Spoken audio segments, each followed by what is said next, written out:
بہت دیر سے فون کی گھنٹی بجے جا رہی تھی۔ پتہ نہیں کس کا فون تھا۔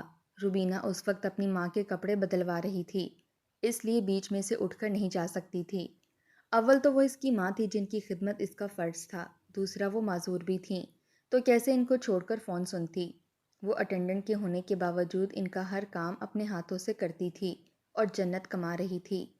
اٹینڈنٹ صرف اس کی مدد کرتی تھی، یعنی چیزیں اٹھا کر دینا، ان کو اٹھانے بٹھانے میں سہارا دینا۔ باقی اور کام وہ اپنے ہاتھوں سے کرتی تھی۔ بہت دیر تک گھنٹی بجنے کے بعد اب فون بند ہو چکا تھا، تو اس نے سوچا کہ کام سے فارغ ہو کر نمبر دیکھ کر خود ہی کال بیک کر لے گی۔ ماں کو تیار کرنے کے بعد کھانا کھلایا اور اب کام کرنے والی کی مدد سے بستر صاف کر کے آرام سے لٹا دیا۔ اب سب کاموں سے فارغ ہو کر اس نے سوچا کہ دیکھوں کس کا نمبر ہے، تو اسی وقت پھر فون بجنے لگا۔ اس نے نمبر دیکھا، یہ اس کے شوہر عامر کا فون تھا، جو امریکہ میں تھا۔ روبینہ کو بھی امریکہ سے آئے ہوئے چند ہی مہینے ہوئے تھے۔ عامر اس کو بار بار فون کر کے واپس آنے کو کہہ رہا تھا، مگر وہ اپنی ماں کی بیماری اور معذوری کے سبب جا نہیں پا رہی تھی۔ ادھر اس کے شوہر اور سسرال والوں کی ایک ہی رٹ تھی کہ واپس آ جاؤ، اپنا گھر، شوہر اور بچے دیکھو، ماں کا کوئی اور انتظام کر لو۔ روبینہ کی امی کا روبینہ کے علاوہ کوئی اور اولاد بھی نہیں تھی کہ وہ امی کو ان کے پاس چھوڑ کر جا سکتی۔ وہ بہت پریشان تھی۔ ایک طرف شوہر، بچے اور سسرال والے تھے، دوسری طرف بالکل تنہا، بیمار، مجبور اور معذور ماں۔ وہ کوئی فیصلہ نہیں کر پا رہی تھی۔ اس کو کوئی مالی پریشانی نہیں تھی۔ اس کی ماں کی بہت بڑی جائیداد تھی۔ ان کی دو ہی اولادیں تھیں، ایک بیٹا احمر اور بیٹی روبینہ، اور وہ اپنی جائیداد دونوں بچوں میں تقسیم کر چکی تھی۔ اس کے باوجود ان کا اپنا حصہ اتنا تھا کہ دل کھول کر خرچ کرنے کے بعد مہنگے سے مہنگا علاج بھی ہو رہا تھا، مگر ان کو کوئی فائدہ محسوس نہیں ہو رہا تھا۔ ہوتا بھی کیسے؟ اتنا بڑا صدمہ جو ملا تھا۔ ایک ہی بیٹا تھا جو ایک حادثے میں اپنی جان گنوا چکا تھا۔ ان کی بیماری کی وجہ بیٹے کا صدمہ تھا۔ بیٹی پردیس میں بھی آئی ہوئی تھی، جو ماں کی بیماری کی دیکھ بھال اور ان کا غم بانٹنے آئی ہوئی تھی۔ اب اس کا شوہر اس کو واپس بلا رہا تھا۔ اس نے فون اٹھا کر آہستہ سے کہا، السلام علیکم۔ عامر نے سلام کا جواب دیے بغیر ہی کہا، کب آ رہی ہو؟ عامر، میں ان حالات میں کیسے آؤں؟ میں کچھ نہیں جانتا روبینہ، بس ہاں یا نہ میں جواب دو، آ رہی ہو یا نہیں؟ عامر، میری مجبوری تو سمجھو، میں اپنی معذور اور بیمار ماں کو کیسے اکیلا چھوڑ دوں؟ تمہاری ہٹ دھرمی کا نتیجہ بہت برا ہوگا روبینہ۔ عامر، میں ہٹ دھرمی نہیں کر رہی، میری مجبوری مجبوری مجبوری مجبوری کی رٹ لگا رکھی ہے تم نے، اپنے گھر کی فکر نہیں۔ ٹھیک ہے عامر، تم دوسری شادی کر لو، میں تمہیں کھلے دل سے اجازت دے رہی ہوں۔ میں تمہاری نئی بیوی کے درمیان نہیں آؤں گی، اس کے لیے مجھے تمہاری اجازت کی ضرورت نہیں ہے میڈم، نہ تمہارا احسان چاہیے۔ میں دوسری تو کیا، تیسری اور چوتھی بھی بے شک کر لوں۔ عامر، یہ تمہارا شرعی حق ہے۔ اچھا، بڑی شرع جانتی ہو تم؟ ہاں، بہت اچھی طرح سے جانتی ہوں، تم سے بھی زیادہ۔ ٹھیک ہے، پھر مجھ سے کچھ مت کہنا۔ میں اب بھی کچھ نہیں کہہ رہی عامر، مجھے تمہاری تنہائی کا احساس ہے، اس لیے تمہیں مشورہ دے رہی ہوں کہ تم دوسری شادی کر لو۔ تو پھر تم کہاں جاؤ گی؟ جہاں اب ہوں۔ کب تک تمہاری ماں زندہ رہے گی اور کب مرے گی؟ عامر نے نہایت بدتمیزی سے کہا، جب تک اللہ چاہے گا وہ زندہ رہیں گی، اور جب چاہے گا اپنے پاس بلا لے گا انہیں۔ تو اس کے بعد؟ اس کے بعد بھی میرا اللہ مالک ہے۔ تو پھر سن لو، میں تمہیں طلاق دیتا ہوں۔ عامر پلیز، خاموش ہو جائیں، آگے کچھ نہیں کہنا۔ میں نے ایسا تو نہیں کہا آپ سے، اور نہ چاہا، خدا کے لیے آگے کچھ نہیں کہنا۔ لیکن عامر خاموش نہیں ہوا، 3 بار طلاق کا لفظ دہرا کر پل بھر میں تمام رشتے ختم کر بیٹھا۔ روبینہ کے ہاتھ سے ریسیور چھوٹ گیا اور وہ لہرا کر گر گئی اور بے ہوش ہو گئی۔ عامر ہیلو ہیلو کہتا رہ گیا۔ ایک لمحے کو اسے افسوس تو ہوا، مگر اس کے پیچھے کھڑی ماں، بہن اور بھابھی نے اس کی خوب شاباشی دی۔ انہی کے کہنے پر تو آج اس نے روبینہ سے اتنی سخت باتیں کی تھیں۔ تم نے بالکل ٹھیک کیا عامر، اب کرتی رہے اپنی ماں کی خدمت، ایسی ضدی عورتوں کا یہی انجام ہونا چاہیے۔ عامر کو پریشان دیکھ کر انہوں نے پھر شے دی۔ شیطان بھی اس وقت اتنا ہنس رہا ہوگا، جو کام اس کو کرنا تھا انسان نے کتنی آسانی سے کر دیا۔ میاں بیوی کے درمیان رشتوں کو بہکانے میں شیطان کا بہت بڑا کردار ہوتا ہے، مگر یہاں تو عامر کے اپنے مقدس رشتوں نے یہ پاکیزہ اور مضبوط بندھن توڑنے میں بہت بڑا کردار ادا کیا تھا، اور اب اس کی بربادی پر خوشی منا رہی تھیں۔ کسی نے روبینہ کی مجبوری کو نہیں سمجھا۔ وجہ یہ تھی کہ روبینہ جیسی فرما بردار بہو کی صورت میں ان کو مفت کی نوکرانی ملی ہوئی تھی، جو صبح سے شام تک ایک پاؤں پر کھڑی سب کے حکم بجا لاتی تھی۔ اب ماں کو پوچھنے کے لیے پاکستان آئی ہوئی تھی۔ ان سب کو روبینہ کی کمی محسوس ہو رہی تھی، ان کو سب کاموں میں تکلیف ہو رہی تھی، اور یہاں روبینہ کی امی کی بیماری معذوری میں تبدیل ہو چکی تھی۔ بہترین علاج کی صورت ہونے کے باوجود ان کی کیفیت میں کوئی تبدیلی، کوئی فرق محسوس نہیں ہو رہا تھا۔ اب تو وہ چلنے پھرنے سے معذور ہونے کے علاوہ نابینا بھی ہو چکی تھی۔ اکلوتے بیٹے کی نہگانی موت کا صدمہ ناقابل برداشت تھا، اور رو رو کر وہ اپنی آنکھیں بھی گنوا چکی تھیں۔ روبینہ سوچ رہی تھی کہ اچھا ہوا امی اپنے ہوش میں نہیں ہیں، ورنہ میری بربادی کا صدمہ ان کو زندہ رہنے نہیں دیتا۔ اب مجھے اپنا غم بھلا کر اپنی ماں کی خدمت کرنی ہے، ان کو سنبھالنا ہے۔ اسلم صاحب کا گھرانہ 4 افراد پر مشتمل تھا، محبت کرنے والی خوبصورت شریک حیات اور 2 پیارے پیارے بچے، احمر اور روبینہ۔ دونوں بچے ان کی جان تھے۔ وہ اپنی بیوی اور بچوں کے ساتھ بہت اچھی زندگی گزار رہے تھے۔ والدین ان کے بچپن میں گزر چکے تھے۔ ان کی پرورش ان کے والد کے ایک دوست نے سگے والدین کی طرح کی تھی۔ ان کے والدین نے ورثے میں صرف ایک مکان چھوڑا تھا۔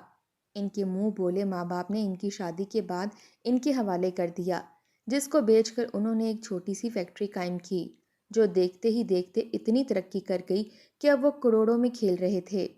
روپے پیسے کی کوئی کمی نہیں تھی۔ محل نما بنگلہ، گاڑی، نوکر چاکر، غرض کے دنیا کی ہر نعمت حاصل تھی۔ سعیدہ بانو ان کے لیے بڑی بختوں والی ثابت ہوئی تھیں۔ سعیدہ بانو کی جتنی شکل صورت خوبصورت تھی، ویسے ہی زندگی بھی خوبصورت گزر رہی تھی، لیکن یہ کسی کو نہیں معلوم تھا ان کی قسمت کی بدصورتی ان پر کتنا بڑا اثر ڈالنے والی ہے۔ سعیدہ بانو بچپن ہی سے سوتیلی ماں کی ظلم کا شکار تھی۔ انہوں نے کبھی اس کا اچھا سوچا نہیں تھا۔ یہی وجہ تھی کہ اسلم صاحب جیسے ایک معمولی فیکٹری ورکر سے شادی کر دی، مگر سوتیلی ماں کو یہ کیا پتا تھا کہ شادی کے بعد ان کے شوہر پر قسمت کتنی مہربان ہو جائے گی، ورنہ وہ اپنی سگی بیٹی کو اس سے نہ بیاہ دیتی۔ انہوں نے تو اس کی خوبصورتی سے خائف ہو کر ورکر سے، جس کی تنخواہ بھی بہت کم تھی، جلدی جلدی رخصت کر دیا۔ شادی کے بعد اسلم صاحب کو ان کے منہ بولے والد نے جب ان کی امانت ان کے حوالے کی تو انہوں نے اس کو بیچ کر اپنا بزنس شروع کیا۔ ابتدا میں تو تولیے اور بنیان کی فیکٹری قائم کی، جو دیکھتے ہی دیکھتے گارمنٹس کی بہت بڑی فیکٹری میں تبدیل ہو گئی، اور ان کو باہر کے ملکوں سے بھی آرڈر ملنے لگے، اور یوں وہ اپنی محنت، ایمانداری اور اچھی نیت کی وجہ سے بڑے بزنس مین بن گئے۔ ہر کوئی ان کی قسمت پر رشک کرتا کہ اتنے تھوڑے سے عرصے میں کتنی ترقی کر لی۔ سعیدہ بانو کے ساتھ ان کی قسمت کی آنکھ مچولی جاری تھی۔ ایک معمولی آدمی کے پاس بیاہ کر آئیں اور ان کو ان کی قسمت نے عروج پر پہنچا دیا۔ ان کو دنیا کی ہر چیز حاصل تھی، بہت مطمئن زندگی گزر رہی تھی کہ اچانک ان کا زوال شروع ہو گیا۔ ابھی بچے بہت چھوٹے تھے کہ شوہر نیکانی حادثے میں چل بسے۔ عین جوانی میں وہ بیوہ ہو گئیں۔ پھر خود کو کیسے زمانے کی نظروں سے محفوظ رکھا، کیسے بھیڑیا نما انسانوں سے اپنی عزت بچائی، کس طرح لالچی اور دشمن رشتہ داروں سے اپنی دولت اور اپنے بچوں کو بچایا، وہ خیر ایک لمبی داستان تھی۔ انہوں نے بڑی سمجھداری، عقل مندی، خودداری سے خود کو سنبھالا، بزنس کے معاملات دیکھے، بچوں کو پروان چڑھایا، پڑھایا لکھایا اور بڑے دھوم دھام سے بیٹے کی شادی کی۔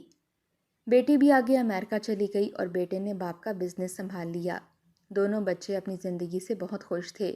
دونوں صاحب اولاد تھے۔ بیٹی ہر سال امریکہ سے ماں اور بھائی سے ملنے آتی تو خوب رونق ہو جاتی۔ سعیدہ بانو اپنے فرائض بڑے خوش اسلوبی سے پورے کر چکی تھیں۔ اب انہوں نے اپنی جائیداد بھی اپنی زندگی میں دونوں بچوں میں تقسیم کر دی تھی۔ اپنے لیے صرف شرعی حصہ رکھا تاکہ بچوں کی محتاج کبھی نہ ہو سکیں۔ سب کچھ بچوں میں بانٹ کر انہوں نے مسلح سنبھال لیا اور اپنے مالک حقیقی سے دل لگا لیا، مگر شاید ان کی ابھی آزمائش باقی تھی کہ جوان اور اکلوتا بیٹا اپنے باپ کی طرح ہی چھوٹے چھوٹے بچوں کو چھوڑ کر عین جوانی میں موت کا شکار ہو گیا۔ نہ کوئی بیماری تھی، نہ کوئی ٹینشن یا ڈپریشن، بس رضائے الہی۔ سعیدہ بانو کی دنیا تو اندھیر ہو گئی۔ انہی کی طرح ان کی جوان بہو بھی بیوہ ہو گئی۔ یہ بہت بڑا صدمہ تھا جو وہ جھیل نہ سکیں اور بستر پر پڑ گئیں۔ ان سے یہ صدمہ بالکل بھی برداشت نہیں ہو سکا۔ بیٹی بھی ان کا غم بانٹنے امریکہ سے آئی ہوئی تھی، مگر وہ اپنا گھر اور بچے چھوڑ کر کب تک رہ سکتی تھی؟ اس لیے ایک اٹینڈنٹ کا انتظام کر کے واپس امریکہ چلی گئی۔ ادھر بہو نے اپنی عدت پوری ہونے کا بھی انتظار نہیں کیا اور اپنا حصہ سمیٹ کر ان کو اکیلے چھوڑ کر چلتی بنی۔ سیدہ بانو کو پھر ایک نیا غم مل گیا۔ وہ بالکل تنہا ہو گئیں۔ بہو نے بچوں کو بھی ملوانے سے انکار کر دیا۔ اس صدمے نے ان کو زندہ درگو کر دیا اور روتے روتے آنکھوں کی روشنی بھی ختم ہو گئی۔ روبینہ کو جب خبر ملی تو وہ پھر امریکہ سے آ گئی اور اب 4 مہینے سے وہ اپنی ماں کے پاس تھی۔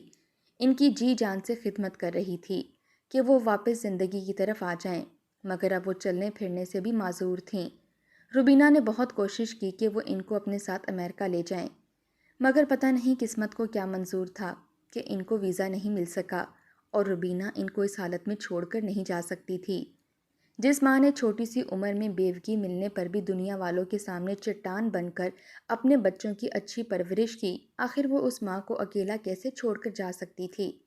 مگر عامر اور اس کے گھر والوں کا اصرار تھا کہ تم واپس آ جاؤ اور اپنی ماں کو کسی فلاحی ادارے میں داخل کروا دو۔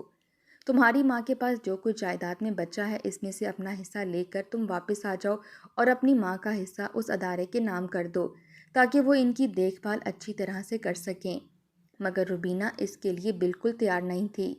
وہ اپنی ماں کو اس حالت میں چھوڑ کر جانے کا تصور بھی نہیں کر سکتی تھی اور آج اس سلسلے میں اس کی عامر سے تکرار ہو گئی تھی، جس کے نتیجے میں عامر نے اس کو طلاق دے دی تھی۔ روبینہ کو سمجھ میں نہیں آ رہا تھا کہ وہ اپنی طلاق کا سوگ منائے یا ماں کی مجبوریوں پر آنسو بہائے۔ اس بات کو چند ہی دن گزرے تھے کہ سیدہ بیگم بھی روبینہ کو تنہا چھوڑ گئیں۔ روبینہ تو صدمے سے گھوم کر رہ گئی۔ اب کیا ہوگا؟ میں تنہا کیسے رہوں گی؟ شوہر نے پاؤں کے نیچے سے زمین کھینچ لی تھی اور ماں کا سایہ سر پر سے اٹھ گیا تھا۔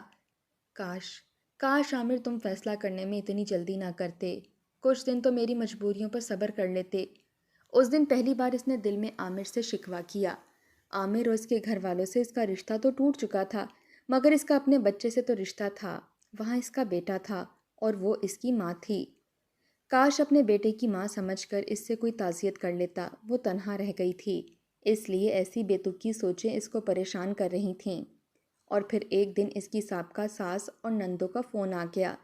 اس کی ماں کے مرنے پر تعزیت کر رہی تھی، مگر نہیں، وہ انسانیت کے ناطے اس سے اس کی ماں کا افسوس نہیں کر رہی تھیں، بلکہ اس کو غلط ثابت کر کے اس کے رویے پر الزام لگا رہی تھیں۔ تم عامر کی بات مان کر واپس آ جاتی تو اچھا تھا، لیکن تم نے اپنا شوہر، بچہ اور گھر بار چھوڑ کر اپنی ماں کی خدمت کی، پھر بھی تمہاری ماں نہ بچ سکی۔ کیا تھا اگر تم ہماری بات مان کر اپنی ماں کو کسی فلاحی ادارے میں داخل کرا دیتی، تو تمہارا اپنا گھر تو نہیں ٹوٹتا نا؟ ان کی زندگی جب تک تھی وہ ادارے میں بھی زندہ رہتی۔ اب تم تنہا کیا کرو گی؟ تمہاری ضد نے تمہارا سب کچھ ختم کر دیا۔ تم ہمیشہ کے لیے برباد ہو گئی ہو۔ اور اس کے زخموں پر نمک چھڑک رہی تھیں۔ کاش عامر تم بھی ایک فون کر لیتے، چاہے میری غلطیوں کا الزام ہی لگاتے۔ بے شک تمہارا رشتہ تو اب قائم نہیں رہا، مگر میں اتنے عرصے تمہاری بیوی رہی ہوں، تمہارے بیٹے کی ماں ہوں۔ اس رشتے سے تم میری ماں کے مرنے پر افسوس کے 2 الفاظ تو بول دیتے۔ پھر اس نے خود کو سمجھایا مجھے ایسا نہیں سوچنا چاہیے، میرا اب اس سے کوئی رشتہ، کوئی تعلق نہیں۔ اور تعلق تو اس کی بھابھی نے بھی نہیں رکھا تھا، وہ بھی تو ساس کے مرنے پر آئی ضرور تھی، مگر افسوس کرنے نہیں بلکہ باقی جائیداد کا حصہ مانگنے۔ وہ جانتی تھی کہ جس گھر میں ساس رہتی تھی وہ انہی کے نام ہے اور ان کے بیٹے، بہو اور بچوں سے رشتہ نہیں ٹوٹا تھا۔ وہ اب بھی ان کے بیٹے کی بیوہ تھی اور اس کے بچے ان کے پوتا پوتی، اس لیے اس کا حق بنتا تھا۔ تو روبینہ نے بھی گھر فروخت کر کے اس کو حصہ دے دیا۔ بینک میں جو بھی رقم تھی اس کا بھی بٹوارا کر دیا۔ اس نے دوسرا ایک چھوٹا سا گھر خرید لیا، مگر اب بھی اس کے حصے میں بہت کچھ آیا تھا۔ اس کو کوئی مالی پریشانی کا سامنا نہیں کرنا پڑا، مگر تنہائی کا بہت بڑا روگ لگ گیا تھا۔ وہ پڑھی لکھی تو تھی ہی، اس لیے اس نے ایک پرائیویٹ اسکول میں سروس کر لی، گھر کے کاموں کے لیے ایک میڈ رکھ لی جو اس کی ماں کی زندگی میں ان کے گھر میں تھی۔ اس طرح اس نے اپنی تنہائی کا علاج بھی کر لیا۔ زندگی میں پریشانیاں اور مصیبتیں تو آتی رہتی ہیں، تو اس سے پریشان ہونے کی بجائے اگر اسے نکلنے کا راستہ ڈھونڈ لیا جائے تو زندگی گزارنا آسان ہو جاتا ہے۔ روبینہ نے بھی اپنی حکمت عملی سے پریشانیوں سے نجات حاصل کر لی اور اپنے دکھوں سے سمجھوتا کر لیا۔ زندگی پرسکون ہونے لگی، مگر اب بھی اسے کبھی کبھی یہ خیال آتا کہ کاش عامر نے اسے طلاق نہ دی ہوتی۔ بے شک وہ دوسری شادی کر لیتا، مگر اس سے رشتہ تو نہ توڑتا۔ اسے ابھی ایک مہم سی امید تھی کہ شاید اسے کبھی اس کا خیال آ جائے اور فون کر کے اس کی خیریت پوچھ لے اور اس کی ماں کے مرنے کا افسوس کر لے۔ پھر ایک دن واقعی عامر کا فون آ گیا۔ وہ بہت دیر تک اس کی ماں کے لیے افسوس کرتا رہا، دعائے مغفرت بھی کی اور اس کا بھی حال پوچھا، اور روبینہ کی انا کو کافی تسکین ملی۔ وہ گم سم اس کی آواز سنتی رہی۔ پھر اس نے پوچھا، تو تم نے اب کیا سوچا ہے؟ کس بارے میں؟ اپنی زندگی کے بارے میں۔ تم تنہا کیسے رہو گی؟ تنہا رہ رہی ہوں، اسی طرح رہ لوں گی۔ میں کسی کی محتاج نہیں ہوں، اللہ کا لاکھ لاکھ شکر ہے مجھ پر۔ ابھی تو بہت زندگی پڑی ہے روبینہ، آگے کا کیا سوچا تم نے؟ عامر، یہ تو تم کو پہلے سوچنا چاہیے تھا۔ تم نے مجھے موقع ہی کب دیا روبینہ؟ تم تو اپنی ضد پر اڑی رہی۔ میں نے موقع نہیں دیا، یا تم موقع کی تلاش میں تھے مجھ سے پیچھا چھڑانے کے لیے؟ اور میں ضد نہیں کر رہی تھی، میں تو مجبور تھی۔ میں نے تمہیں بہت سمجھانے کی کوشش کی تھی، مگر اس وقت تم نے اپنی آنکھیں اور کان دونوں بند کر لیے تھے۔ اب تو تم نے گنجائش ہی ختم کر دی۔ اب تو مجھے فون مت کرنا عامر۔ دیکھو، گنجائش تو اب بھی نکل سکتی ہے، ہم اب بھی ایک ہو سکتے ہیں۔ تم شرع نہیں جانتے عامر کیا؟ اب کوئی راستہ نہیں، شرع نے ہی راستہ دکھایا ہے۔ وہ کیا؟ حلالہ، تمہارا دماغ خراب ہے؟ میں یہ کبھی نہیں کروں گی۔ تو پھر یہ کروڑوں کی جائیداد کیسے اکیلے سنبھالو گی؟ اور تو یہ بات ہے، جب بھی تو میں کہوں تم نے پہلے میری کوئی بات نہ سمجھی نہ مانی، بلکہ رشتہ توڑنے میں 1 منٹ بھی نہیں لگایا، اور اس وقت میری ماں کے مرنے پر رسمی طور پر 2 لفظ بھی تم نے تسلی کے نہیں بولے، حالانکہ تمہارے فیصلہ کرنے کے چند دن بعد ہی میری ماں کا انتقال ہو گیا تھا۔ میری بات سمجھ کر چند منٹ انتظار کر لیتے تو آج اچانک یہ ہمدردی کیسے ہو گئی تمہیں مجھ سے، اور میری فکر ستانے لگی؟ دراصل میری دولت دیکھ کر تمہاری رال ٹپکنے لگی ہے۔ دیکھو روبینہ، اکیلی عورت کا تنہا رہنا بہت مشکل ہے، پھر دولت مند عورت کا تنہا رہنا خطرے سے خالی نہیں۔ عامر بغیرتوں کی طرح اس کی بات کا برا مانے بغیر بولا، تم میری فکر مت کرو عامر، اب تم میرے کچھ نہیں لگتے۔ میں نے اپنی جائیداد ٹرسٹ کے نام کر دی ہے۔ یہ کیوں کیا تم نے؟ تمہارا بیٹا بھی تو ہے نا ایک، تمہاری جائیداد کا وارث موجود ہے۔ تم میری اور میرے بیٹے کی فکر مت کرو، وہ تمہارا بھی تو بیٹا ہے اور تمہاری ذمہ داری ہے، تم ہو نا اس کے پاس۔ تم بہت بے وقوفی کر رہی ہو روبینہ۔ میں کچھ بھی کروں مگر میری جائیداد پر تمہارا کوئی حق نہیں۔ میں جو چاہے کروں، اب تم مجھے فون مت کرنا، میرے لیے غیر محرم ہو تم۔